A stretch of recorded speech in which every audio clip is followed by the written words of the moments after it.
안녕하세요. 정용진 실바노 신부입니다. 오늘 할 내용은 유혹을 받으신 예수님에 대한 이야기입니다.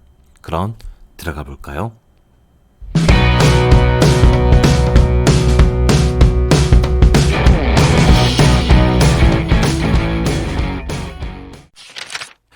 유혹을 받으신 예수님 이야기. 여기 제목이 너무 길을 것 같아서 생략되어 있지만 광야에서 40일 동안 유혹을 받으신 예수님에 관한 이야기입니다. 차근차근 보면요. 예수님께서는 세례를 받으신 이후에 광야로 가십니다. 근데 예수님께서 광야를 가실 때 이렇게 성경에 묘사되어 있습니다. 성령께서는 곧 예수님을 광야로 내보내셨다. 성령께서 내보내셨다라고 적혀 있습니다. 여기서 우리는 하나 눈치챌 수가 있죠. 하느님께서 주도권을 쥐고 계시구나. 그래서 우리는 생각을 여기까지 발전시킬 수도 있습니다. 예수님께서 유혹을 받으셨는데 이 유혹은 하느님께서 허락하신 유혹이구나 라는 걸 우리는 알 수가 있습니다. 그리고 예수님께서 이제 광야에서 유혹을 받으시는데 40일간 받으셨다라고 합니다. 근데 이 40이라는 숫자는 굉장히 유명한 숫자죠. 시련과 성장을 의미하는 그런 숫자입니다. 그러니까 예수님께서 40일간 유혹받으셨다라는 건 진짜로 광야에서 딱 40일간 있었다라는 것이 아니라 굉장히 상징적으로 시련을 받으시면서 성장하신 어떤 시간을 가지셨다라는 걸 의미합니다. 그런데 이 40일에 대해서 마르코와 마테오와 루카 복음서는 각기 다르게 이야기합니다. 마르코 복음서가는 40일 동안, 그러니까 예수님이 40일 내내 유혹을 받았다라고 얘기하고요. 마테오 복음서가는 40일 동안 광야에 계셨지만 40일 동안 이제 단식을 하다 보니 매우 배고프신 결정적인 순간에 악마가 찾아왔다라고 얘기합니다. 그리고 루카 복음서는 마르코와 마테오가 합쳐져 있죠.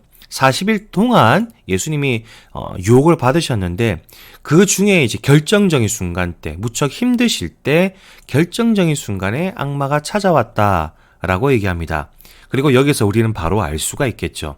마르코와 마테오와 루카가 각기 다른 모습으로 예수님의 유혹 사건을 다루고 있구나라는 걸 우리는 눈치챌 수 있습니다. 그러면 이제 하나씩 보도록 하죠. 마르코 복음서입니다. 이렇게 보시면요. 글자가 작죠. 눈이 좀 아프실 것 같은데 굳이 글자를 안 보셔도 됩니다. 양만 보십시오. 마르코 복음서에 있는 예수님의 유혹 사건은 이거밖에 안 됩니다. 왜 이런 일이 벌어졌을까요? 보면은 예수님의 유혹에 대한 내용이 없습니다. 구체적인 내용이 없죠. 그래서 마르코 복음서의 가장 큰 특징은 유혹의 내용을 직설적으로 다루지 않았다라는 게 가장 큰 특징입니다. 그래서 학자들은 이것을 이렇게 표현하기도 하죠. 마르코는 유혹의 구체적인 내용에 관심이 없었다. 혹은 예수님의 공적 활동들, 어떤 행적에 관심을 가지다 보니까 이것을 굳이 강조하지 않았다라고 설명을 합니다. 그런데 우리가 좀 주목해 볼 게 아까 기억나십니까? 마르코 복음서에서는 예수님이 40일 동안 40일 내내 유혹을 받으셨다라고 적혀 있습니다. 그러면 예수님께서 40일 내내 광야에서 유혹을 받으셨는데 광야에서 나오실 때 유혹이 끝났을까요?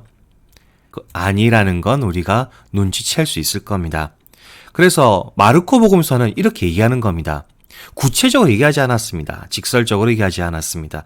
하지만 예수님은 행정 내내 유혹을 받으셨다는 걸 암시적으로 그려낸 게 마르코 복음서죠. 그래서 이렇게 정리할 수 있을 것 같습니다. 마르코 복음서는 40일 동안 유혹을 받으신 예수님을 그려냈는데 직설적이진 않다. 하지만 이를 통해 공생활 내내 유혹을 받으셨던 예수님에 대해서 담아냈다라고 이해하면 좋을 것 같습니다. 이제 마테오 복음서입니다. 마테오 복음서는 조금 찬찬히 한번 들어가 보죠. 예수님께서 40일 밤낮으로 단식하셨습니다. 그러니까 매우 배고픈 결정적인 순간에 악마가 찾아와서 유혹합니다. 당신이 하느님의 아들이라면 이 돌들에게 빵이 되라고 해보시오. 예수님이 힘이 있는데 그 힘을 자신을 위해 써봐라 라고 요구한 겁니다. 하느님의 뜻하고는 아무 상관없이. 그러자 예수님께서는 이렇게 받아치십니다. 사람은 빵만으로 살지 않고 하느님의 입에서 나오는 모든 말씀으로 산다. 하느님 말씀으로 받아친 거죠. 거기에다가 모든 말씀으로 산다라고 강조점을 한번 더 주십니다. 그러니까 악마가 공격을 할 때 어떻게 하느냐? 말씀으로 공격합니다. 성경에 이렇게 기록되어 있지 않소 하면서 시작하는 것이죠. 그리고 내용은 이렇습니다. 하느님을 시험해봐라. 성전 꼭대기에서 네가 몸을 던져보면 구해줄 거라고 성경에 적혀 있으니까 몸 한번 던져봐라. 하느님을 시험해봐라 라고 유혹합니다. 그러자 예수님은 또다시 성경으로 막아서십니다. 주 너의 하느님을 시험하지 마라. 그러자 악마는 예수님을 아주 높은 곳으로 데리고 가서 세상 모든 나라와 영광을 보여주며 이렇게 얘기합니다. 당신이 땅에 엎드려 나에게 경배하면 저 모든 것을 당신에게 주겠소. 그러자 예수님은 또 말씀으로 방어하시죠. 성경에 기록되어 있다. 주 너의 하느님께 경배하고 그분만을 섬겨라. 참 멋있게 예수님께서 이겨내신 거죠. 근데 이렇게 다 적어놓으면 너무 정신이 없으니까 유혹만 남겨놓으면 이렇게 될 것 같습니다. 예수님께서는 결정적인 순간에 유혹을 받으셨고 자신을 위해 힘을 써봐라 라는 유혹, 그리고 하나님을 시험해봐라 라는 유혹, 그리고 고개를 숙이면 악마에게 한번 숭배를 하면은 모든 부귀영화를 얻을 수 있는 그런 유혹을 받으셨습니다. 이거를 일일이 이제 설명을 해봐야 되는데 이렇게만 말하면 너무 학문적일 수 있을 것 같아서 일부러 이렇게 한번 준비해봤습니다. 우리의 일상 언어로 제가 굳이 한번 바꿔봤는데 한번 들어보시면 좋겠습니다. 주님, 오늘은 너무나도 힘든 날입니다. 십자가를 지는 게 너무 힘듭니다. 솔직히 자기 자신을 위해 좀 살아도 되지 않습니까? 저를 사랑하시기는 하시는 겁니까? 증명해 주십시오. 당신이 제가 원하는 것을 주는 분이 아니시라면 저는 다른 신을 믿겠습니다. 어떠신가요? 저는 개인적으로 이 글을 제가 쓴 건데 조금 우습지만 조금은 가슴이 무겁습니다. 저한테는 사실 이게 조금은 공감이 가는 유혹이 아닌가라는 생각이 좀 드네요. 근데 이 내용을요, 보시면은 많이 익숙하지 않나라는 생각이 드십니다. 실제로 많은 학자들은 이 유혹에서 비슷한 징징거림이라 그래야 되나? 이런 것들을 발견했습니다. 이스라엘 민족이 광야에서 했던 징징거림인데 한번 보시죠. 보이는 것은 만나뿐입니다. 즉 이스라엘 민족은 지금 하나님이 주신 음식 만나를 먹고 있습니다. 근데 이렇게 얘기하는 거죠. 누가 우리에게 고기를 먹여줄까? 우리가 이집트 땅에서 공짜로 먹던 생선이며 오이와 수박과 부추와 파와 마늘이 생각나는구나. 지금 하나님이 주시는 만나를 먹고 있으면서. 그리고 이렇게 얘기합니다. 차라리 이집트로 돌아가는 것이 더 낫지 않겠나. 우두머리를 하나 세워 이집트로 돌아가자. 하느님 백성 하지 말고 이집트 백성 되자. 다시 돌아가자. 라는 징징거림을 이스라엘 민족들이 했던 것이죠. 그리고 실제로요, 신명기를 보면은 예수님이 받았던 그 유혹에 대한 모든 내용이 담겨 있습니다. 여기 적혀 있는 내용들은 광야에서 있었던 일들을 바탕으로 모세가 이스라엘 민족에게 유언처럼 했던 말입니다. 우리가 이런 실수들, 잘못들을 했는데 우리 그러지 말자. 우리 잘해보자. 그러니까 이 유혹들은 광야에서 이스라엘 민족들이 실제로 받았던 유혹들과 깊은 관련이 있는 것입니다. 그래서 학자들은 이 이야기를 이렇게 이야기합니다. 예수님은 새로운 이스라엘의 모세로서 마태복음서에 적혀 있는 것이다 라고 말을 하는 거죠. 하지만 결정적인 차이가 있죠. 이스라엘 민족들은 광야에서 유혹이 있을 때 패배했습니다. 그 결과 광야에서 무려 40일간 떠돌아야 했었죠. 하지만 예수님께서는 승리하셨습니다. 이것이 결정적인 차이죠. 그리고 이게 첫 번째 포인트입니다. 두 번째 포인트, 아까도 말씀드렸듯이 이 말씀들은 광야에서 이스라엘 민족들이 받았던 유혹과 깊은 관련이 있는 내용들인데 당시 사람들도 예수님께 똑같이 요구했던 내용들이기도 합니다. 예수님, 제발 힘을 자신을 위해 한번 써보십시오. 자기를 증명하는 데 써보십시오. 그리고 하나님 한번 흔들어 보시죠. 하나님 이거 좀 해주십시오. 라고 말 좀 해보시죠. 그리고 당신이 그런 거 못 해주신다면 우리 다른 신 모실 겁니다. 우리에게 부귀영화 좀 주십시오. 라고 백성들이 끊임없이 요구했던 게 이 내용이었습니다. 그런데 예수님은 이 내용들을 받아주지 않으시죠. 그럼으로써 새로운 메시아상을 드러냈다라고 얘기하는 게 학자들의 어떤 중요한 포인트입니다. 그래서 이걸 정리해보면 이렇게 될 것 같습니다. 마테오 복음서에서는 예수님이 결정적인 순간에 유혹을 받으셨습니다. 그리고 유혹을 받았던 내용은 자기 자신을 위해 힘을 써봐라, 하나님을 시험해봐라, 부귀영화, 우상숭배에 관한 유혹이었습니다. 그리고 이것을 통해 예수님은 새로운 이스라엘 모세로서 드러나셨었고 예수님은 승리하는 모습을 보여주셨습니다. 그리고 이 모습들은 사실 당시 사람들이 가지고 있던 메시아관과도 굉장히 관련이 있었는데 그 모든 걸 이겨내심으로써 예수님은 보여주신 거죠. 새로운 메시아가, 새로운 구세주가 예수님이다. 그리고 새로운 메시아에 대한 생각은 이렇게 해야 된다라는 걸 예수님은 보여주셨던 거죠. 자, 그러면 이제 루카 복음서입니다. 루카 복음서를 들어가기 전에 미리 말씀을 드려야 될 것 같습니다. 루카 복음서에 있는 내용은요, 사실 마테오 복음서와 굉장히 비슷합니다. 제가 책을 한 3권에서 4권 정도를 찾아봤는데 구체적인 내용으로 들어갈수록 사실은 핵심적인 주제에 있어서는 큰 차이가 나지 않습니다. 하지만 이런 말이 있죠. 아 다르고 다르다. 정말 미묘하게 다른데 그래서 다르고 다른 어떤 그런 묘한 부분들이 좀 있습니다. 그래서 루카 복음서에서 마테오 복음서와 다른 것들을 제가 쭉 얘기할 건데 그때 오해하지 않으셨으면 좋겠습니다. 그냥 다르고 다른 정도의 그런 차이들이 있습니다. 그러면 한번 들어가 볼까요? 루카 복음서 내용을 한번 보죠. 루카 복음서에서는 예수님이 40일 내내 유혹을 받으셨습니다. 그런데 그 기간이 끝났을 때, 무척 시장하실 때 결정적인 순간에 악마가 나타나서 유혹을 합니다. 당신이 하나님의 아들이라면 이 돌들어 빵이 되라고 해보시오. 힘을 자신을 위해 써봐라 라는 유혹을 했습니다. 그러자 예수님이 이렇게 받아치십니다. 사람은 빵만으로 살지 않는다.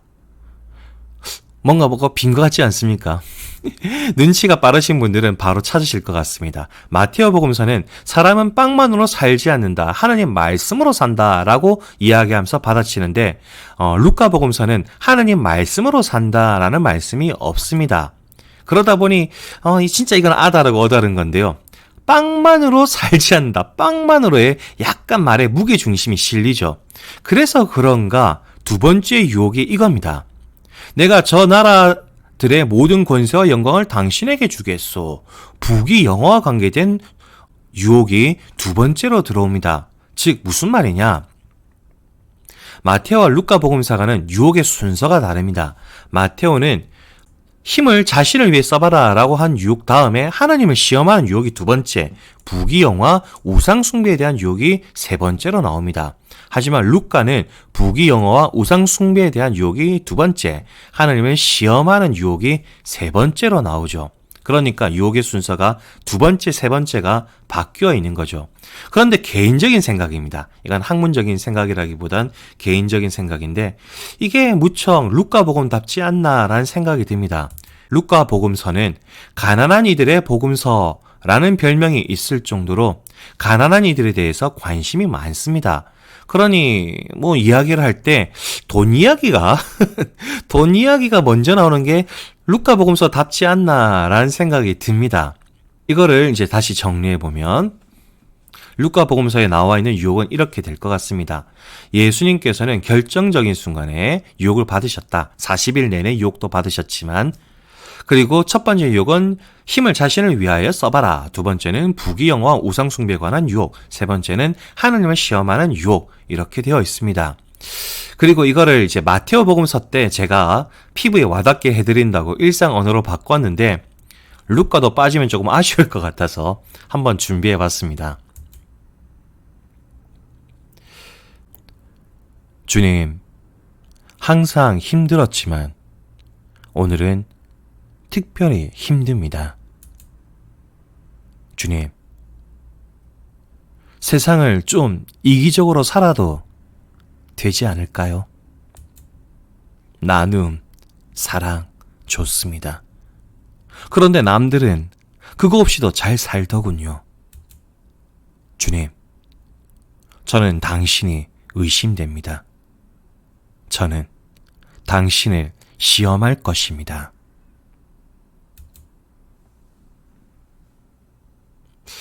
어떠신가요? 피부에 조금 와닿으신가요? 솔직히 말씀드리면 저는 마테오에 비해서는 조금 피부에 와닿지는 않는 것 같습니다. 하지만 조금 느낌이 오시죠? 어떤 느낌의 유혹들이 있었는가? 학자들은 이 루카 복음서에 있는 유혹을 몇 가지 포인트를 담아서 특징을 잡아내는데요. 첫 번째 포인트예요. 예수님의 족보에 대한 겁니다. 루카 복음서에 있는 족보는요, 굉장히 특이합니다. 어떻게 특이하냐? 보통 족보를 쓰면은 누구의 아들 하면서 위에가 이제 제일 어른이 적혀 있고 점점 내려오는 형태가 많은데 루카 복음서에 있는 족보는요, 뒤집어져 있습니다.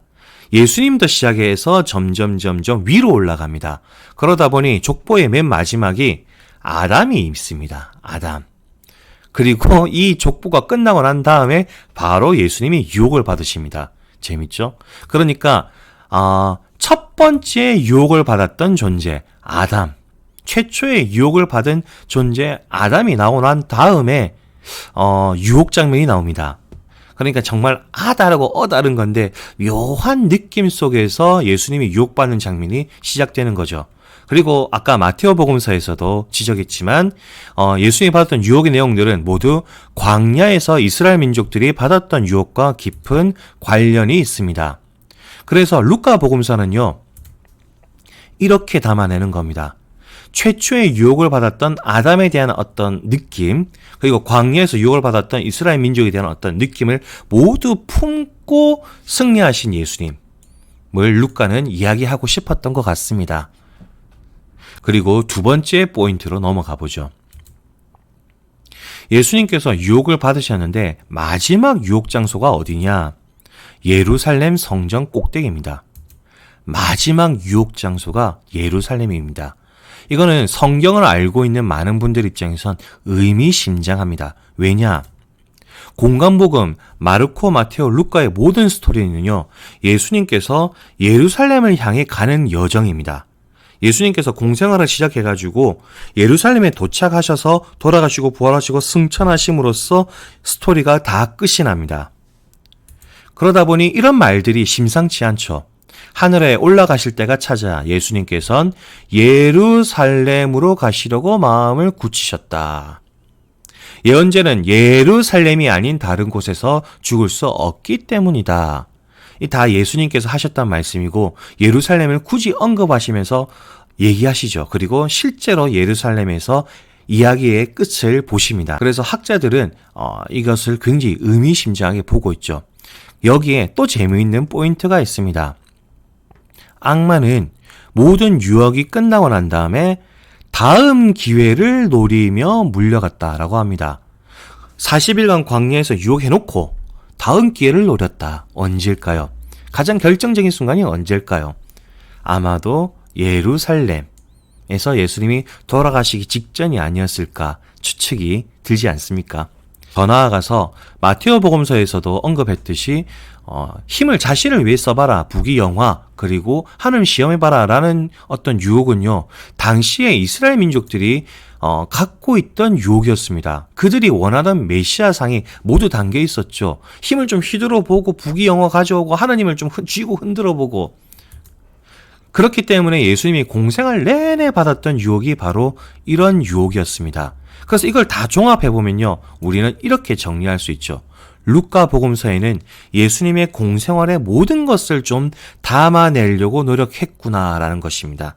물론 마테오가 안 한 건 아닙니다. 마테오가 안 한 건 아닌데 조금 더 예수님의 공생활의 모든 것을 담아내려고 루카는 노력을 했구나라는 걸 우리는 여기서 발견할 수 있죠. 그래서 정리해보면 이렇게 될 것 같습니다. 루카 복음서에서 40일 동안 결정적인 순간에 유혹을 받으셨습니다. 그리고 순서가 바뀌었죠. 자기 자신을 위해 부귀영화 우상숭배 하는 시험에 대한 유혹을 받으셨다라고 되어 있습니다. 그리고 이를 통해 새로운 아담, 새로운 모세로서의 예수님의 모습이 드러납니다. 그리고 예루살렘 여정, 공생활의 여정도 담겨 있죠. 그리고 이를 통해 예수님은 승리하는 모습을 보여주시죠. 그리고 결정적으로 도달한 지점은 그래서 새로운 메시아상이 이 유혹을 받는 장면에서 드러나게 됩니다. 이제 강의를 마치며 이야기를 좀 해볼까 합니다. 예수님께서 유혹을 받으셨는데 이 유혹에 관한 아주 좋은 강론이 하나 있었습니다. 사순 일주일 프란치스코 교황님께서 하셨던 내용입니다. 예수님께서 유혹을 광야에서 40일간 받으셨죠. 그때 예수님의 묘한 특징이 하나 있습니다. 그걸 교황님은 지적하십니다. 오로지 하느님의 말씀으로만 대답하면 된다는 사실을 우리에게 가르쳐 줍니다. 예수님께서는 유혹을 받으실 때 하느님의 말씀으로만 대답하셨습니다. 그리고 그것으로써 사탄을 이겨낼 수 있었죠. 이 사실은 이렇게 정리가 될 수 있을 것 같습니다. 우리는 유혹을 받고 있죠. 어떤 유혹을 받고 있는가요? 사실은 구체적인 내용은 중요하지 않을 수 있습니다. 왜? 중요한 건 우리가 무엇을 보고 있느냐. 유혹은요, 사실 마르코 복음서나 루카 복음서에 따르면 항상 있는 것이죠. 그리고 마테오는 항상 있는 건 아니지만 결정적인 순간에 찾아오는 것인데 어쨌든 유혹은 있습니다. 유혹은 있죠. 그때 우리가 유혹받고 있고 힘들어하고 있고 괴로운 것만 보고 있으면 사실 답이 안 나오죠. 그때 예수님은 어떻게 하셨느냐? 하나님의 말씀을 보셨습니다. 자신이 가야 할 길, 자신이 봐야 할 걸 보셨죠. 유혹을 보고 계신 게 아닙니다. 당신이 가야 할 곳, 당신이 봐야 할 곳, 당신이 해야 할 것들을 보고 계셨죠. 그렇기 때문에 유혹에 흔들리지 않고 당신의 길을 가셨고 당신의 일, 당신이 하셔야 할 것을 하실 수 있으셨습니다. 그리고 교황님은 그걸 지적하신 것이죠. 저는 여기에 우리의 유혹에 중요한 대처 방법이 있다라고 생각합니다. 생활하시면서 많은 유혹들이 있으실 겁니다. 그때 유혹에 집착하지 마시고 내가 당하고 있고 내가 힘든 것 그런 것에 너무 보지 마시고 내가 정말 봐야 할 것들 주님이 주시고 하나님이 주신 것들 하나님 보라고 했던 것들 거기에 집중해 볼 수 있는 우리들이 되었으면 좋겠습니다.